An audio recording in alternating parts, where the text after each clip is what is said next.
여러분 반갑습니다. 오늘은 누가복음의 마지막 시간입니다.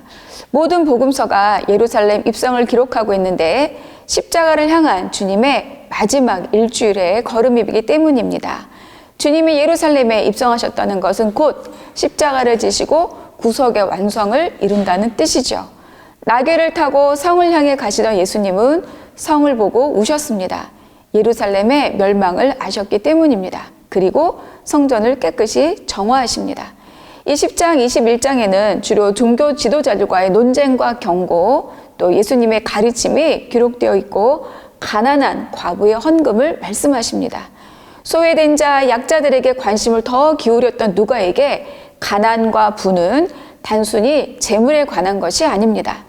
가난한 자는 돈이 없을 뿐 아니라 그렇기 때문에 자신들의 필요를 전적으로 하나님께 의지하는 사람들이고, 부자는 돈을 가졌을 뿐 아니라 자신들의 부와 힘으로 가난한 사람들을 억압하면서 하나님을 섬긴다고 하지만 하나님의 뜻을 거역하는 사람들입니다. 그렇다면 누가가 보기에 나는 가난한 자일까요? 부자일까요? 22장, 23장은 주님의 순환의 장이고 유다의 배신으로 시작합니다. 대제사장들과 서기관들이 예수님을 죽이기 위한 방도를 꾸미기 위해서 궁리하고 있을 때 유다가 직접 그들을 찾아가 방법을 논의하죠. 예수님은 제자들과 함께 마지막 성만찬을 나누시는데 제자들은 그 자리에서 누가 크냐로 다툼을 벌입니다. 그때 예수님이 섬기는 자에 대해 말씀하시고 베드로에게 내가 너를 위해 내 믿음이 떨어지지 않기를 위해 기도하였다고 말씀하시고 3번 부인할 것이라고 예언하셨습니다.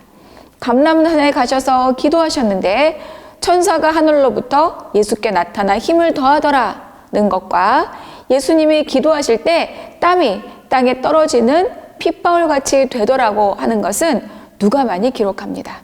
간절한 기도에 투쟁이 있었음을 보여줍니다.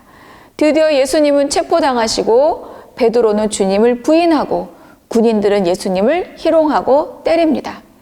새벽에 공에 끌려가신 예수님은 빌라도 앞으로, 또 빌라도는 헤롯에게로, 헤롯은 다시 빌라도에게로 보내는데 빌라도는 죄를 찾지 못했다고 하며 놓으려고 했지만 군중들의 재촉을 이기지 못하고 예수님을 십자가에 넘기고 주님은 십자가에 달려 돌아가십니다. 이때 예수님은 자신을 십자가에 못 박은 이들에게 자기들이 하는 것을 알지 못하니 용서해달라고 기도하시고 같이 십자가에 달렸던 한편 강도에게 낙원을 약속하시고 아버지, 내 영혼을 아버지 손에 부탁하나이다 하고 숨을 거두셨습니다. 안식 후 첫날 주님을 따르던 여자들이 빈 무덤을 보고 예수님의 말씀을 기억하고 제자들에게 알려줍니다. 특별히 누가는 엠마오로 가던 두 제자와 부활하신 예수님의 대화를 집중하여 기록합니다. 예수님은 다시 제자들에게 나타나셔서 제자들이 증인이 될 것과 위로부터 능력이 입혀질 때까지 예루살렘 성에 머무를 것을 부탁하고 승천하셨고 제자들은 성전에서 하나님을 찬송하였다고 기록합니다. 23장에 보면 한 백부장이 그 된 일을 보고 예수님이 누구신지 알았고 하나님께 영광을 돌렸습니다. 백부장이 본 그 된 일은 무엇이었을까요? 십자가 뿐이었을까요? 백부장에게 그 된 일은 그동안 있었던 예수님과 관련된 모든 일들을 의미하는 것입니다. 어떻게 깨닫고 하나님께 영광을 돌릴 수 있었을까? 주시했기 때문입니다. 섣불리 대적하거나 감정으로 무리지어 따르지 않고 하나님의 일하심을 집중하여 보았고 드디어 고백했습니다. 지금 내가 섣불리 하나님의 일을 판단하고 있지는 않습니까? 그 된 일을 발견하는 은혜가 있기를 축복합니다. 기도하겠습니다.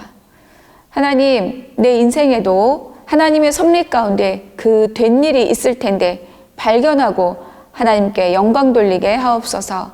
예수 그리스도의 이름으로 기도하옵나이다. 아멘.